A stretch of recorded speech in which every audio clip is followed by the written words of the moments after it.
Well, all of you, welcome to the Forum at Friendship for September. Tonight, our program is the music of the Reformation, the first 100 years. And our presenter is Dr. Kevin Kelly. Kevin is, along with his wife, Dr. Nan McMurray, the co-director of music at Friendship Presbyterian Church here in Athens. He oversees the music library in the Hodgson School of Music at the University of Georgia and directs the Athens Recorder Ensemble, the Athens Chamber Singers, and the Friendship Community Choir. Kevin holds a PhD in musicology from the University of North Carolina at Chapel Hill. All right, well, with all of that said, Kevin, have at it. Okay. Before Martin Luther, as we know, there were earlier attempts to reform the Roman Catholic Church. We have John Wycliffe in England in the 14th century. We have Jan Hus in Bohemia in the 15th century. But the Protestant Reformation, as we really know it, began with the publication of the 95 Theses by Martin Luther on October 31, 1517 in Wittenberg, Germany. Now, my subject today really is not about Martin Luther's theological reforms and struggles with the authorities, but it's really on how the Protestant Reformation influenced the development of church music. Now, we'll venture into several countries tonight and we'll span a little over 100 years. I'm going to be asking for a decent bit of listening here, and they're going to be sort of long, maybe 2 minutes long, some of them, rather than the short examples you may be more used to at meetings or lectures. And I'm going to be asking for several things for you to give me feedback on. So when you do the listening, be thinking about that. And then at the end of the listening, we'll need to unmute ourselves so we can, give the comments. Okay? Let's go to Germany. Now, Martin Luther held music in the highest esteem. He believed that, quote, next to the word of God, the noble art of music is the greatest treasure in the world. Martin Luther himself played the flute. He was a good tenor, apparently. He believed that music was of the utmost importance in the education of young people. He also believed that no one should be ordained who has no practical experience of music. How many ministers do we know have no idea what music is about? We're very fortunate in Tom that he's a very good musician. In the early 1520s, Luther started putting into practice his ideas about reforming worship. Now, for services in cathedrals and for larger churches, he kept many of the traditional, that is, Catholic patterns of worship, such as Gregorian chant and much of the Latin Mass. Now, up to this time, all service music had been sung in Latin by a trained choir, and that's called the Schola Cantorum. Schola Cantorum, a trained choir singing in Latin. In 1526, for the smaller churches, Luther created what he called the Deutsche Messe, the German Mass. And this was intended to be sung in German so that all could participate, not just the Schola Cantorum, the trained choir. And to create music for this, so they could sing along, they started creating what was called chorales. Simply a German word meaning hymns. These were sung in the vernacular, that is German. And the chorale actually became an integral, even a central part of the church service. To Martin Luther, the church service was no longer a sacramental act, but it was an occasion for the proclamation of the word. And the congregation, united through singing, could participate by responding to the word of the pastor. So this is how the chorale became an integral part of the service. Now, for the music for these chorales, it was either newly composed or was adapted from existing sources like Gregorian chant and popular songs. I think the Lutherans are the only ones I know who some of the hymns are derived from drinking songs. This technique of taking an older text and putting it in its place new words, in this case taking a secular song and making it a sacred song. This practice is called contrafactum. Contrafactum. Use that on your friends, they'll be impressed. It's simply the substitution of one set of words for another. And a great example of this is by a German composer, Hans Leo Hassler. What you're going to hear, there's no score, Tom, just a recording, the first recording. What you're going to hear is a love song titled Mein Gemüt ist verwirrt. My mind is all confused. And as you listen to this, I want you to tell me what hymn was derived from this love song. Mein Blut ist mir verwirret, das macht ein Jungfrau satt. Bin ganz und gar verwirret, mein Herz, das drängt sich bald. Auf Tag und Nacht ein Brüll, für Gott sein großer Plan. Du steckst ein Zentrum weinen, in Trauer schied der Zahn.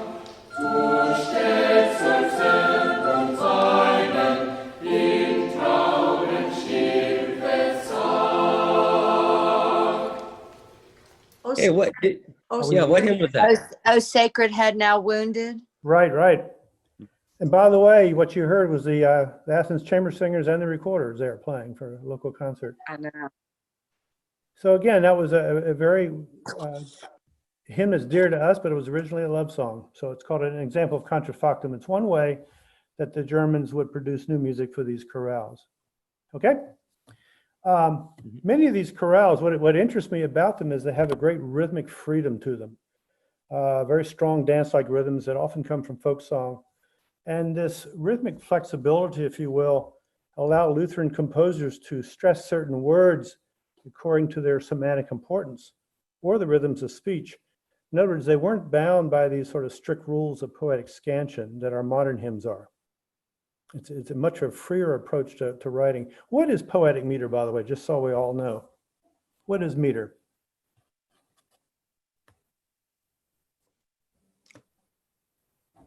It's not a trick question.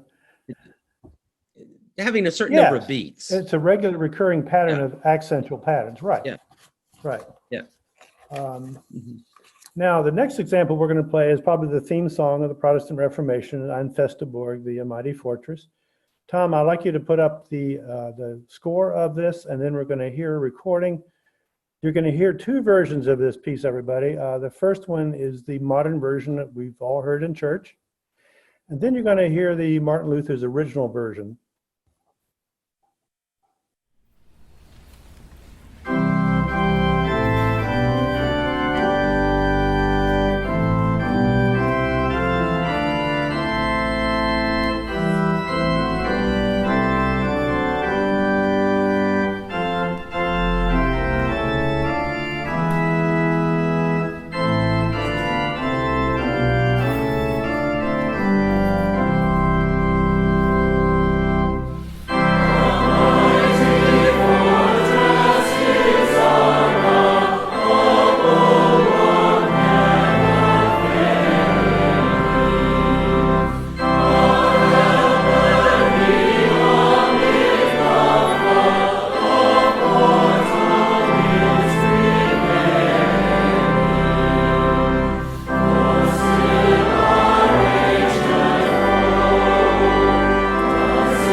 Let's compare the two versions. The one we know, the second one there, the rhythms are all smoothed out sometime in the 18th century. But what would you compare the two characters of those?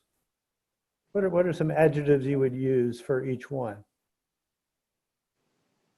Take the modern one. What character does it convey? It's very staid. Stayed. What else? That's good. Strong, heavy and strong. Okay.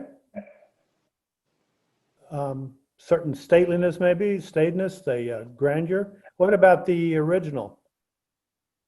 More dance-like. Uh-huh. It sounds almost military to me, very marching, very strong. To me, which one is, and again, this is all subjective adjectives here, which one is a little more vigorous? The original. Yeah, I think so too. Mhm. Tom, if you don't mind, sir, take off the score now. Okay. There we go. Okay. To our modern ears, that original version maybe sound a little, if we're used to, especially the modern one, it sounds a little awkward or uncouth, maybe. The reason is it doesn't have any metrical regularity that we commonly associate with poetry. Again, most hymns written today, or what we know as hymns, conform to the qualities of 19th century poetry, where you have these very polished and balanced phrases, you have regular rhythms, all to create a certain mood, to express a personal feeling. But for Martin Luther, hymns were not meant to create a mood. They were meant to convey a message.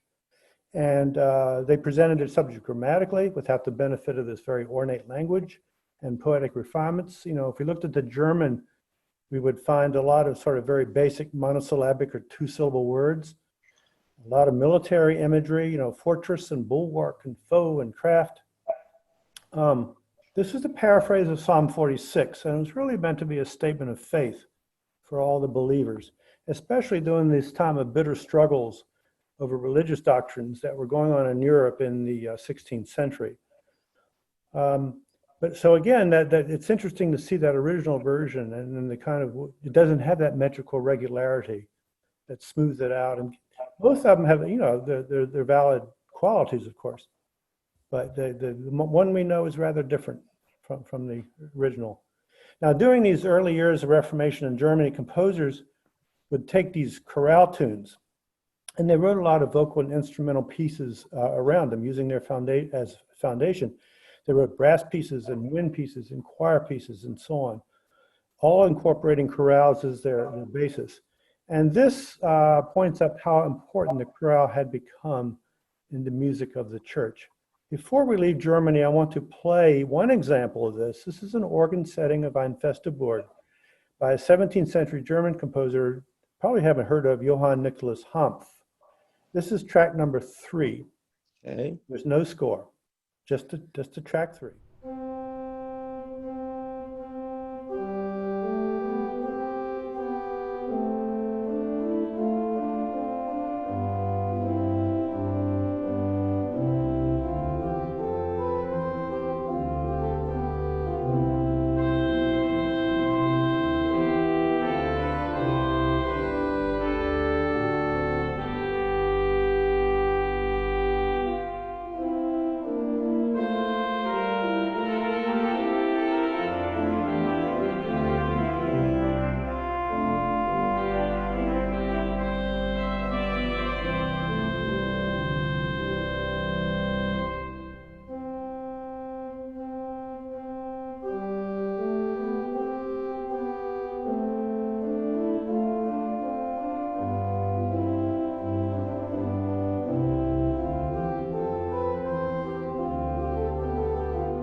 So let's go to France, Switzerland, and the Netherlands now. As Luther was the central figure of the Reformation in Germany, so was John Calvin in French-speaking lands. When Martin Luther was excommunicated by the Pope, Geneva became the unofficial capital of the Protestant movement. Like Luther, Calvin believed that congregations should sing in their own language, but where Calvin diverged from Luther was in the belief that the only music that could be sung properly in the church were biblical psalms. And these were to be sung in unison with no harmonizations and no instrumental accompaniment. Now, for these Calvinist Reformed churches or Huguenot churches, Calvin commissioned these metrical translations of the Psalms. Now, you know, from the Psalms in our Bibles are all free verse, right? There's no regular meter to them, but they were translating these into metrical poems. And these versifications were set to music by composers like Louis Bourgeois. Now, these music settings, like Bourgeois and others, came together in what we know as the Genevan Psalter. It was first published in 1551.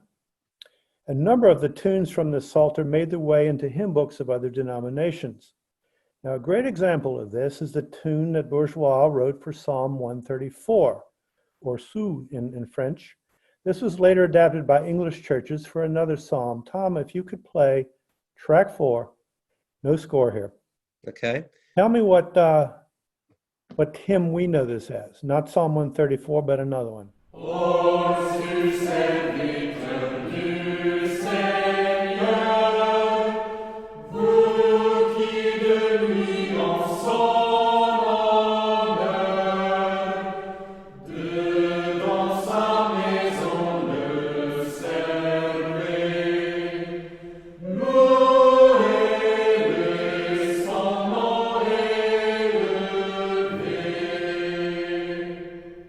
What do we know that as?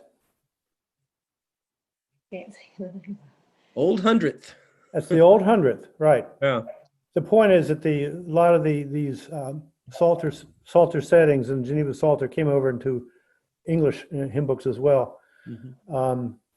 Now, as in Germany, there were elaborate settings of these psalm tunes that were created by composers for the more cultivated classes or even civic choirs. These are outside of the Calvinistic services, which only allowed, the non-harmonized bare settings. One example is in the Netherlands. This is a piece by a 16th century Dutch composer Jan Sweelinck, who set to music the entire Genevan Psalter, all 150 psalms.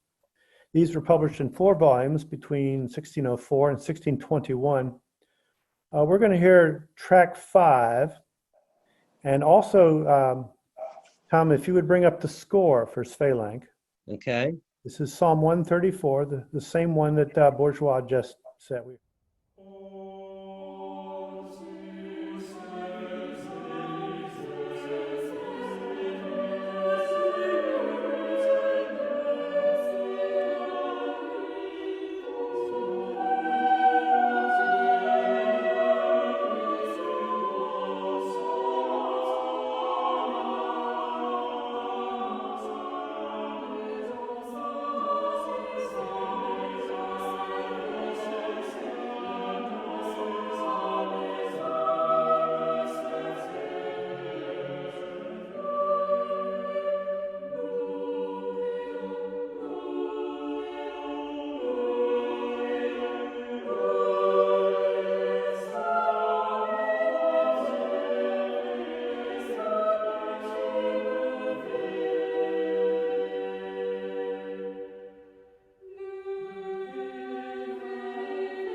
here. This is a very subtle thing. If you look at the top of the page, there's the original, what we know as Psalm, as Old Hundredth.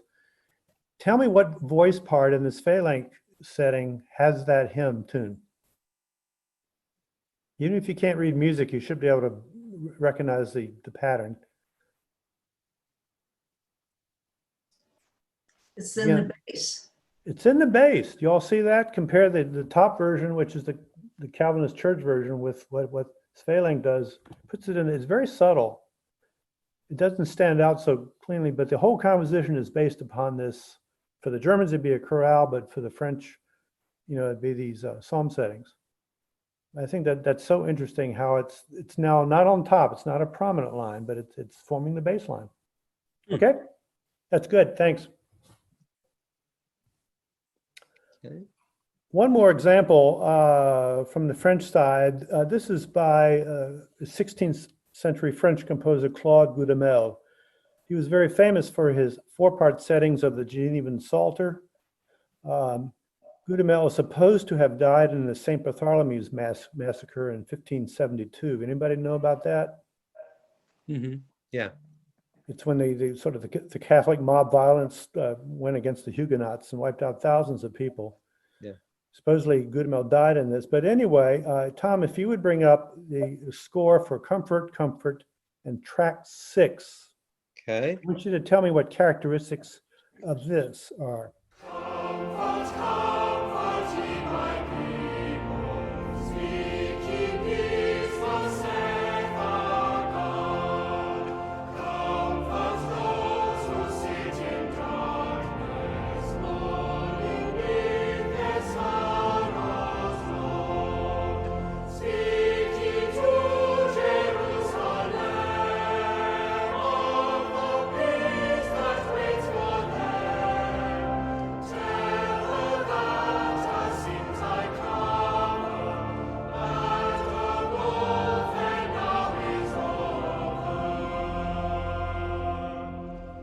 Hark the voice of one that crieth in the desert far and near, calling us to new repentance, since the kingdom now is here.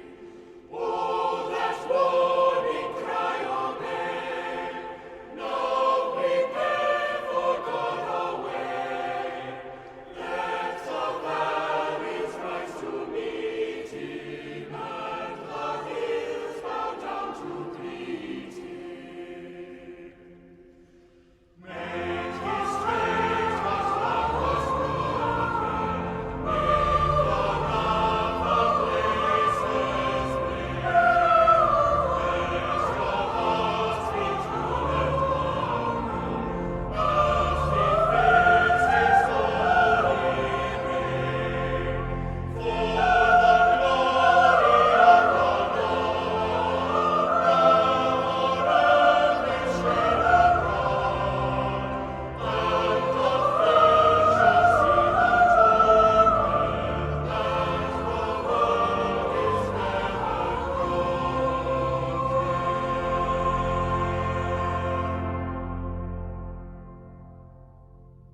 Okay. The point of that exercise, if you could hear any of it, was that, again, it was very, we would call syncopated. It didn't have that sort of stately, regular pattern to it. It changes between patterns of 2 and 3 every other measure. And again, very dance-like too. So, okay, let's go to North America. No, wait a minute, let's go to Scandinavia. Lutheran tenets were embraced by the Nordic countries, which were close to Germany, both geographically and politically. The monarchs of Denmark, who ruled Norway and Iceland, and the monarchs of Sweden, which ruled Finland, all converted to the Lutheran faith. Now in Denmark, there's a composer by the name of Mogens Pedersen, who served the Chapel Royal of Christian IV. And in 1620, for the chapel, he published a collection of sacred music called the Pratum Spirituale. which consisted of harmonizations of Lutheran chorales with the text translated into Danish. So for our next example, this is Tom, this will be Track number Hebsen 7. Vater Unser, Mhm, and it's track 7. mhm. Stand up.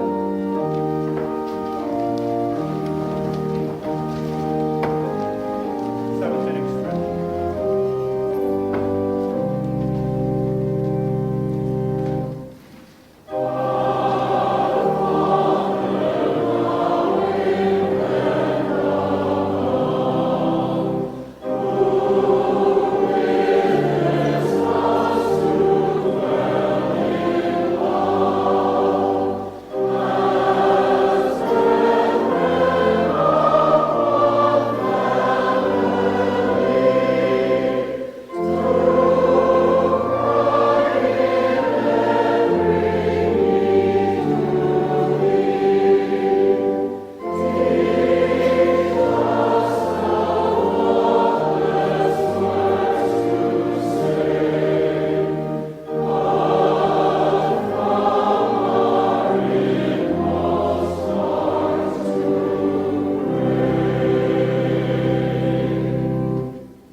Just a word about Finland here. The very famous collection of sacred song from Finland is called the Pie Cantiones.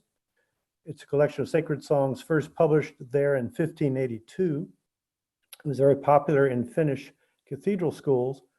Now, the text of these songs reveal a rather moderate nature of the Reformation, as it was in Scandinavia. It eschewed that militaristic imagery of many German chorales. There's no score for this next one. It's just track 8.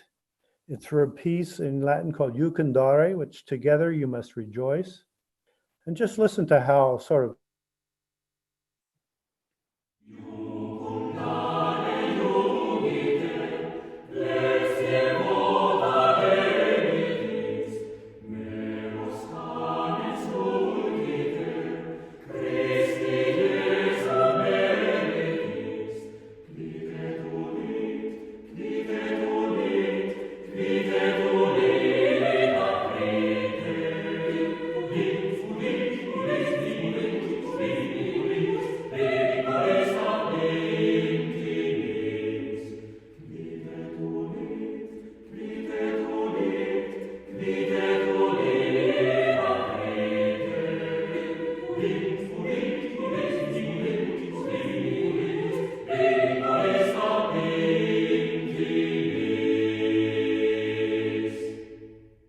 you see what I mean? How different the Reformation music is changing as it goes different areas.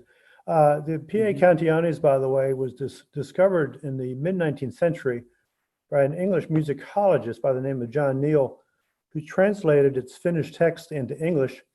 And from this collection, we get a number of our Christmas carols, In Dulce Jubilo, and Good King Wenceslas, and Of the Father's Love Begotten, and so on. All these come from this Finnish collection. Let's go to England now. Why did the break with the Church of Rome occur in England? Anybody know? Come on, you history buffs. Janet?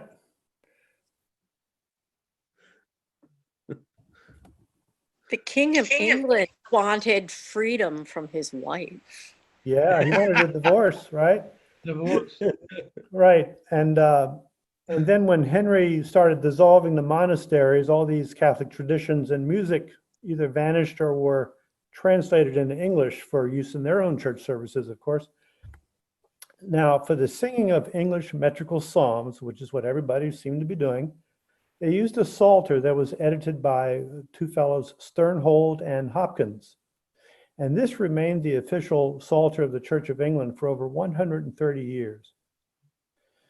The Church of England was encouraging its composers to write with a simplicity and a directness in their worship music. A great example of this is the composer Thomas Tallis, who set to music Psalm 2 here. And Tom, we're going to bring up a score for Psalm 2, and it's track 9.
Some of you may recognize this. What rather famous 20th century composer set this for string orchestra? Anybody recognize it?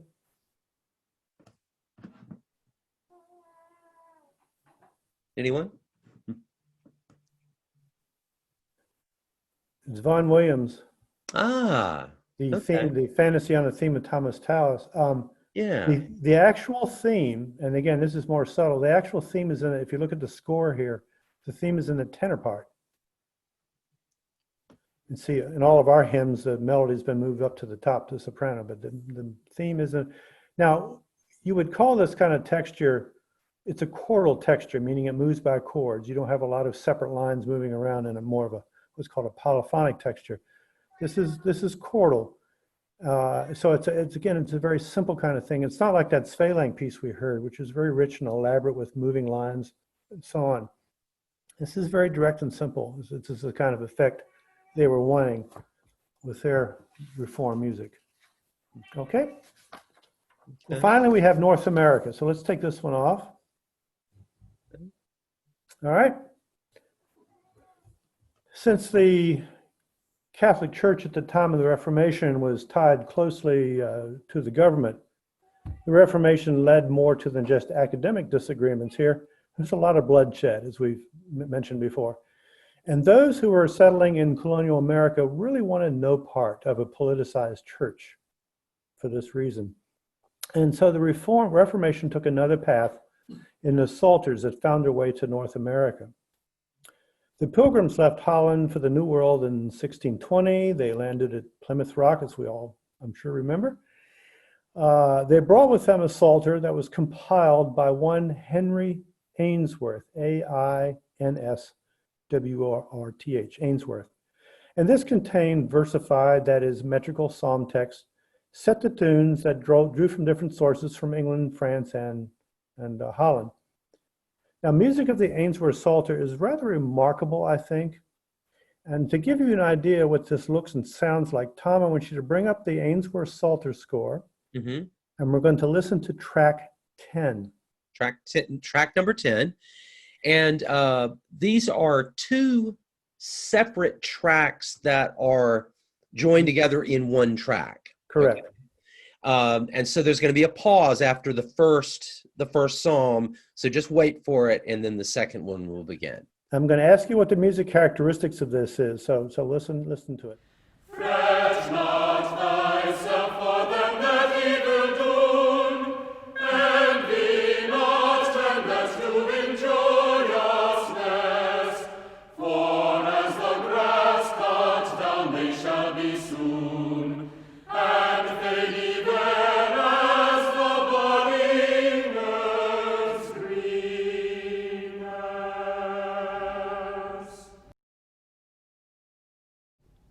In all time bless the Lord will I, His praise within my mouth alway. My soul shall in the Lord glory, the meek shall hear, and joy shall they. Oh, magnify the Lord with me, His name together extol we. All right. I put these into my music software from the Ainsworth, from a facsimile of the Ainsworth Psalter, so they have sort of looks very modern. Mhm. But what they never would have had were bar lines, Hmm. and they never would have had time signatures. You see the 7/2, the 8/2. Mhm. They wouldn't have had that. But and they wouldn't have had the fermatas. They just would have known on Dune that evil. They would have held that. But what can you tell me about the musical qualities of this? I mean, I'm already giving you some visual clues. Mhm. Anybody? Hit your space bar. Yeah, hold your space bar down.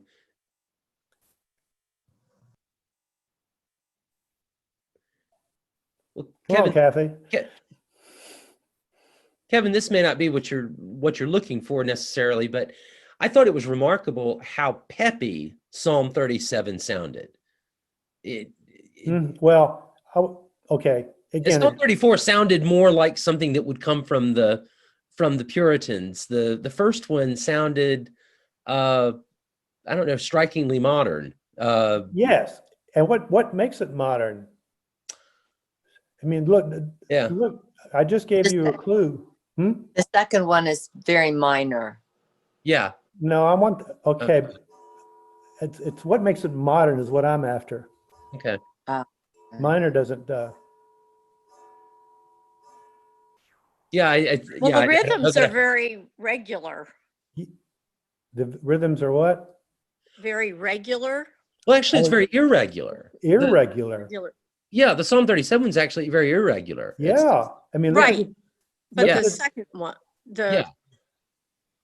But the fact is that our music is basically in units of 2 or 4 or 3, and 7 is a very Stravinsky-like meter. Mm-hmm. Mm-hmm. This is very modern in that sense. Yeah. And the fact that it's not consistent, the first measure is in 7, the second measure is in 8. You see, and if you heard it, Tom said it. What was your adjective for that? Peppy. Peppy. Yeah. Again, call it what you want. I think it has a lot of energy to it. I'm not sure peppy's the word because, but it has that great energy that the early, German chorales also had. Uh-huh. But somehow get lost, in later music. I find it's a pretty astonishing music. And then Psalm 34, Mhm. which this choir doing it, they chose to do it as a solo, as I recall, rather than a choir. Hmm.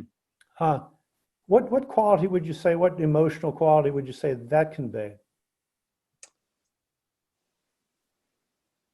Oh, It was very reverent and gentle. Yeah, yeah. I would agree, and that's maybe why the group recording it chose to do it as a solo. Perhaps just an idea, but yeah. yeah. And look at the shape of the line. Mhm. It goes down and it leaps up and it works its way down. I mean, it's a very graceful kind of line. I think this music is very remarkable. The Ainsworth Psalter here, and of Mm. course that sort of antique English here is interesting too. Um, but these sort of, again, look at the meters. We would never have a hymn in 7/2. It'd be in 4/4 or 3/4. Mhm. You wouldn't be in groups of seven. So that is quite interesting. Let's talk very briefly about the Puritans now. Tom, if you would take that down. Okay. And when the Puritans left England and established the Massachusetts Bay Colony in 1629, they, like the Pilgrims, adhered to this Calvinist principle that the only proper music for worship were the singing of psalms. They first used the Sternhold and Hopkins Psalter that the Church of England was using, but then they desired to make their translations closer to the Hebrew, and so they created another. And in 1640, they published the Bay Psalm Book, Bay after the Massachusetts Bay. And this Psalter contained only the words, no music. And they sang out of it. The tunes were drawn from the Sternhold and Hopkins and also their oral memory. Now, when tunes were first printed in the Bay Psalm Book, it was in the 9th edition in 1698. And this is a landmark date because it's the first music to be published in the colonies. Hmm. Hmm. Once again, the Bay Psalm Book for the Puritans in the 9th edition, 1698. And so, Tom, if you would bring up the last slide for Psalm 23. Okay. This is Psalm 20. Yeah, Psalm 23 recording, track 11. Right. Okay. By the way, Yes. this is performed by the Athens Chamber Singers, the Athens Recorder Ensemble, and guitar. This is not how the Puritans would have done it, but we did it in concert and wanted to just, have fun with it. So.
Tell me some musical characteristics of this. What impressions do you have? What, et cetera? What mood?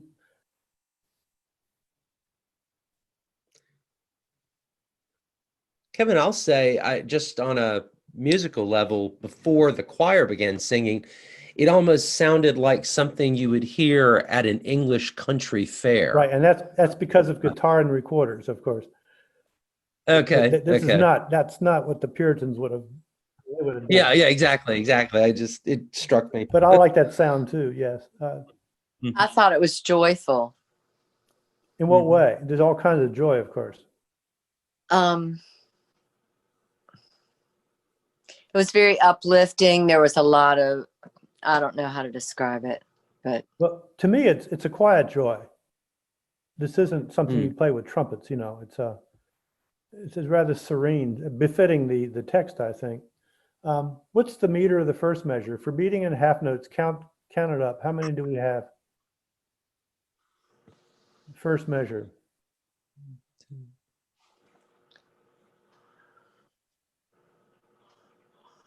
10?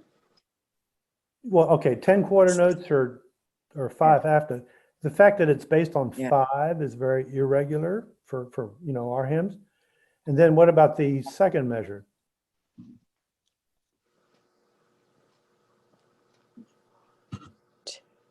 Four. 4. 4. And that's a little more standard, but the point is you don't have this regular pattern throughout the song. It's changing. You understand what I'm saying? And this I find really fascinating, and this is a little more subtle. You have a short note followed by a long note right at the beginning. The Lord to me. You see what I'm talking about? Would you consider that first note an upbeat or a downbeat?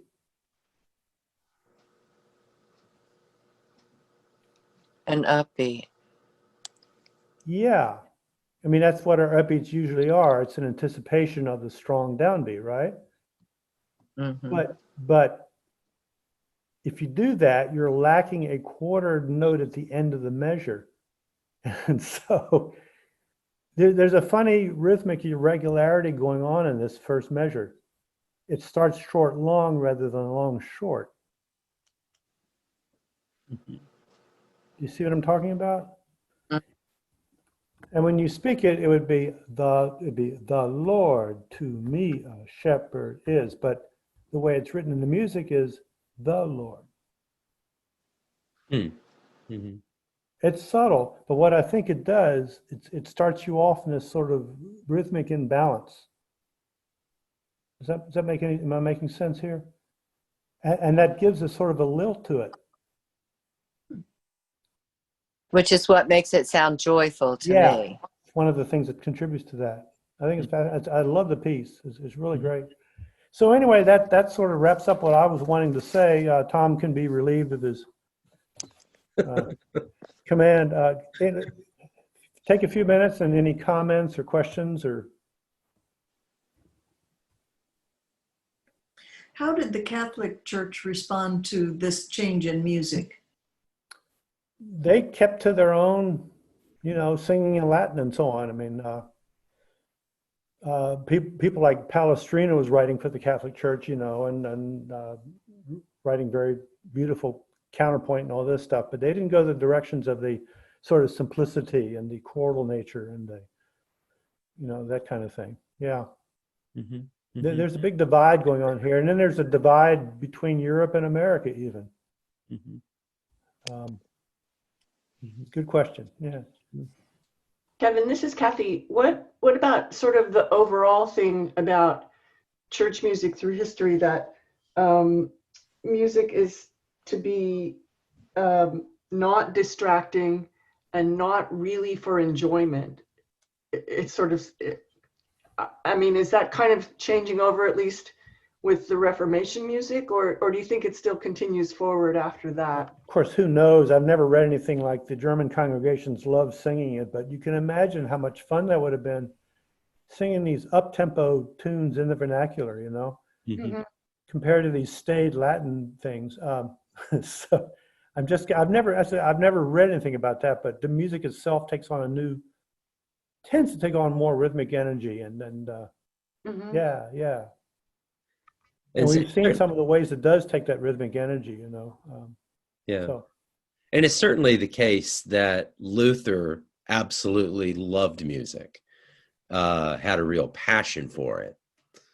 Then I forget the exact quote, but it's, I mean, the idea of boring music, dull music in a church would just kill worship. Oh. And, Mhm. yeah, that was very much right at the center of Luther's spirituality. Anybody else? Anyone? All you Lutherans out there, come on. uh, Kevin, I did hear a presentation last week by someone who was talking about Estonian music, Estonian religious music, and they did the exact opposite of what Luther did. They took religious music and put folk lyrics to it. It's still contrafactum. Go on, say the word. Contra factum. But that's fascinating, though. Yeah, you can go either direction, sure. Mhm. Wow. Lutheran tradition is very strong in Estonia, right? And Yeah. Yeah. Okay. Okay. I do, Well, I do appreciate our speaker wearing red for the I was Reformation. about to say, this is Lutheran red shirt. It doesn't come across very well, but thank you, Kathy. You're welcome. All right. All right. Well, thank you, Kevin. Thanks for this. We had some technical glitches there in the middle, but we figured it out, I mean, in the last 30 minutes, it went very smoothly, and so we're very pleased about that. Want to thank all of you for joining us tonight. Thank you. Yeah, and I want you to know that the video for this event, if you have any interest in sharing it with someone else, is on the Friendship Presbyterian Facebook page and will be on its YouTube page, each of which is accessible from the church's main website, which is in your chat. If you see that, it's gotofriendship.org, and you'll see links there for both YouTube and Facebook. One other thing, if you have been a part of our class tonight and you found out about this opportunity from someone other than me, if you found out about it from someone other than me, and you would like to be included in future publicity emails about Forum at Friendship events, just shoot me an email at pastortom@gotofriendship.org. And I'm writing that in the chat right now. I should have learned typing. There we go. There we go. Yeah, just shoot me an email at pastortom@gotofriendship.org if you'd like to be included in future Forum at Friendship mailings.